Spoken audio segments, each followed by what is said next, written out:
یزید۔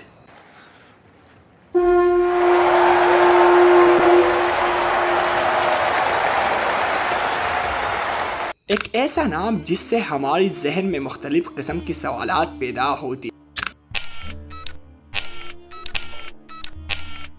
لیکن سب سے اہم بات جو ہماری ذہن یزید کی طرف لے جاتی ہے وہ ہے واقعہ کربلا اور نواسی رسول صلی اللہ علیہ وسلم امام حسین رضی اللہ تعالی عنہ کی شہادت۔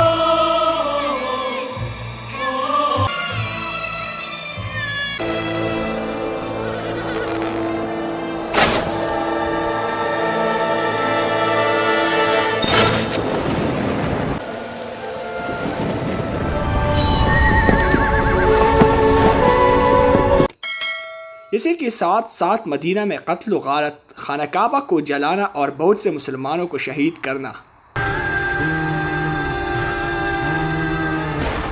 آخر یزید کیوں یہ سب کچھ کرتا تھا؟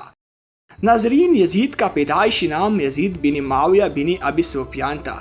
وہ یزید بن ابو سفیان کی اولاد میں سے تھے جو عبداللہ بن عبد المطلب کی اولاد میں سے تھے۔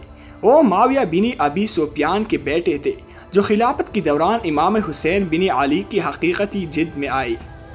یزید کا پیدائش کا تاریخی دور میں یکم شعبان 9 ہجری یعنی 20 یا 25 جنوری 647 عیسوی کو ہوئی تھی۔ وہ مدینہ میں پیدا ہوئی اور ان کی ولادت کے بعد والدین نے ان کا نام یزید رکھا۔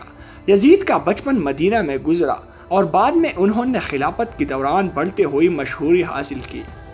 یزید کی باپ معاویہ اور دربار خلافت کی طرف نسبت ہونے اور عیش و عشرت کے تمام وسائل نے اس کے لیے ہر قسم کی آزادی اور آوارگی کو فراہم کیا ہوا تھا۔ باپ کی لا انتہا لاٹ کی وجہ سے وہ آداب اسلامی اور تربیت قرآنی سے بہت دور تھا اور حتیٰ احکام خدا اور شرعیت محمدی کا بڑی آسانی سے مذاق اڑایا کرتا تھا۔ اسی تربیت کا اثر تھا کہ شراب خوری، جوا بازی، زنا اور حیوانات سے کھیلنا اس کا ہر روز کا معمول کا کام تھا۔ پھر 60 ہجری یعنی 680 عیسوی میں معاویہ کی وفات کے بعد یزید مکر و حیلے اور باپ کی طرف سے آندھی محبت کی وجہ سے لوگوں کی رائے کے بغیر تخت پر بیٹھ گیا اور سلطنت سنبھالا۔ اسی کی وجہ سے بہت سے لوگ ان کے مخالف ہوئے۔ تقریباً اس نے 3 سال اور کچھ ماہ کی حکومت کی اور اس نے اپنی 3 سال و کچھ ماہ کی حکومت میں بہت بڑی بڑی مظالم ڈھائی جن میں سے ہر ایک اس کے خاندان کو ذلیل کرنے کے لیے کافی ہے۔ ان مظالم میں سے ہم یہاں پر 3 کا ذکر کریں گے۔ یزید کی حکومت کے آغاز میں اس کے حکم سے سب سے بڑا ظلم جو رونما ہوا وہ 61 ہجری میں کربلا کا خونی واقعہ ہے جس میں امام حسین اور ان کی با ایمان ساتھیوں کو شہید کیا گیا اور اولاد نبوی کی عورتوں اور بچوں کو اس کے کارندوں نے اسیر کیا۔ یزید نے اپنی حکومت کے شروع میں ولید بن عتبہ کو خط لکھا اور اس میں لکھا کہ جس طرح بھی ہو سکے امام حسین عبداللہ بن عمر اور عبداللہ بن زبیر سے میری بیعت لے لے۔ ابن عاصم کی بقول جس وقت یزید کو معلوم ہوا کہ امام حسین اور عبداللہ بن زبیر نے بیعت کرنے سے منع کر دیا تو اس نے ولید کو دوسرا خط لکھا اور اس میں تاکید کی کہ اگر حسین بیعت سے منع کرے تو ان کا سر میرے پاس بھیج دے تاکہ تجھ کو بہت زیادہ انعام دو۔ اور پھر اس نے نواسی رسول صلی اللہ علیہ وسلم حضرت امام حسین رضی اللہ تعالی عنہ کو شہید کیا۔ واقعہ کربلا کی بات 63 ہجری کی ذی الحجہ کے مہینے میں جو واقعہ رونما ہوا وہ ہرہ کے نام سے معروف ہوا۔ کربلا کی خونی واقعہ کے بعد لوگ یزید کی خباثت اور بے دینی سے آگاہ ہو گئے، لہٰذا انہوں نے اس کے خلاف قیام اور جہاد کرنی شروع کر دی۔ عبداللہ بن حنظلہ غسیل الملائکہ اور دوسرے صاحب نفوذ لوگوں نے مدینہ میں خون انقلاب برپا کرنی شروع کر دی۔ مدینہ کے لوگوں نے پہلے عبداللہ بن حنظلہ سے جان و موت کی بازی پر بیعت کی اور پھر عثمان بن محمد بن ابو سفیان والی مدینہ کو باہر نکالا۔ بنی امیہ مروان بن حکم کے گھر میں جمع ہو گئی اور ان کو وہیں پر قید کر دیا۔ مدینہ کے لوگوں نے یزید کو خلافت سے خلع کر کے اس پر لعنت اور سب و ستم کیا۔ یزید کو جب اس واقعہ کی خبر ملی تو اس نے ایک عظیم لشکر تیار کیا اور اس کو مسلم بن عقبہ جیسے خونریز کمانڈر میں مدینہ کی طرف روانہ کر دیا۔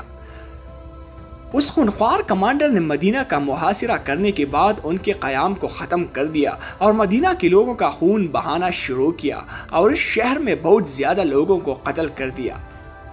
ابن اسیر لکھتا ہے، مسلم بن عقبہ نے مدینہ کو 3 دن تک اپنی لشکر والوں کے لیے مباح کر دیا کہ جس طرح چاہو وہاں پر عمل کرو۔ انہوں نے بہت زیادہ لوگوں کا قتل عام کیا اور ان کے اموال کو لوٹ لیا، شیخوار بچوں، عورتوں اور بوڑھوں کا قتل کیا۔ اس واقعہ میں مہاجر و انصار سے 1700 افراد اور دوسرے مسلمانوں میں سے 10,000 لوگ قتل ہوئے۔ ابن ابی الحدید لکھتا ہے، شام کی لشکر والوں نے مدینہ کے لوگوں کے اس طرح سر کاٹے جس طرح قصاب بھیڑ بکری کا سر کاٹتا ہے، اس طرح خون بہایا کہ اس میں قدم نہیں رکھا جاتا تھا۔ مہاجر و انصار کی اولاد اور جنگ بدر کے مجاہدوں کو قتل کر دیا اور جو ان میں سے باقی رہ گئی تھی ان کو یزید کے غلام کی حیثیت سے بیعت لی۔ مورخین لکھتے ہیں کہ مسلم بن عقبہ نے اس قدر بے گناہ لوگوں کا خون بہایا کہ وہ مصرف یعنی بہت زیادہ خون بہانے والے کے نام سے مشہور ہو گیا۔ اس واقعے میں عورتوں کی بھی بے حرمتی ہوئی اور ان سب کے ساتھ زنا کیا گیا۔ اسی کے بعد یزید کا لشکر مدینہ کو غارت کرنے کے بعد عبداللہ بن زبیر سے جنگ کرنے کے لیے مکہ کی طرف چلا۔ مصرف بن عقبہ راستے ہی میں ہلاک ہو گیا۔ اس نے مرتے وقت یزید کی سفارش کی بنا پر حسین بن نمیر کو لشکر کا کمانڈر بنا دیا۔ شام کی لشکر نے مکہ کا محاصرہ کر لیا اور ابن زبیر نے مسجد الحرام میں پناہ لے لی تھی، اس پر حملہ کیا۔ انہوں نے منجنیق سے حرم خدا پر آگ برسائی جس کے نتیجے میں خانہ کعبہ کی پردہ اور چھت میں آگ لگ گئی۔ مورخین لکھتے ہیں کہ یہ آتش سوزی 3 ربیع الاول 63 ہجری میں لگائی گئی۔ مکہ کا محاصرہ اور عبداللہ بن زبیر اور اس کے ساتھیوں سے جنگ جاری تھی کہ یزید کے مرنے کی خبر شامیوں تک پہنچ گئی، جس سے وہ متفرق ہو کر شام واپس چلی گئی۔ یزید نے اپنی کم مدت خلافت میں ہر سال کی شروع میں ایک بڑا ظلم انجام دیا اور مسلمانوں کی جان و مال اور ناموس پر حملہ کیا، اور ان سب سے بڑا ظلم یہ کہ 61 ہجری میں عاشور کے دن امام حسین اور ان کے اصحاب کو شہید کیا۔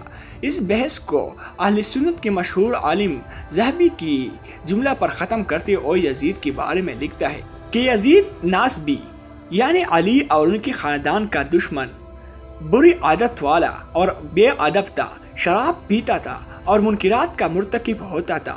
اسی کی حکومت امام حسین رضی اللہ تعالی عنہ کو شہید کرنے سے شروع ہوئی اور واقعہ حرہ پر ختم ہوئی۔ ساری دنیا کی لعنت کرنے والوں کی اس پر لعنت ہو۔